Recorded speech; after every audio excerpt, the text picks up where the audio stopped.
આપનું નામ? મારું નામ સોલંકી મંથન જગદીશભાઈ છે. ધોરણ 9 માં અભ્યાસ કરું છું અને હોસ્ટેલમાં છું. સ્કૂલનું નામ શ્રી કેશવ શૈક્ષણિક સંકુલ છે. આજે ગુરુ પૂર્ણિમા ઉત્સવ છે. આજે ગુરુ પૂર્ણિમા ઉત્સવ છે અને અમે બાળકોને ગુંદી ગાંઠિયાનો ભોજન કરાવીએ છીએ અને અમે દરેક સ્કૂલમાં વર્ષોથી કરાવીએ છીએ. તો આ ગુરુનો જે મહિમા છે તેના વિશે તમને આ સ્કૂલ દ્વારા સમજાવવામાં આવ્યું?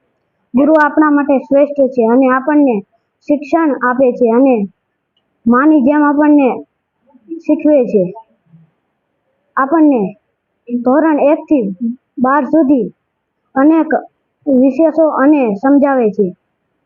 આ જે તમે કાર્યક્રમ હતો આજે ગુરુ પૂર્ણિમાનો, તેની અંદર શિક્ષકો કેટલા હાજર રહ્યા હતા?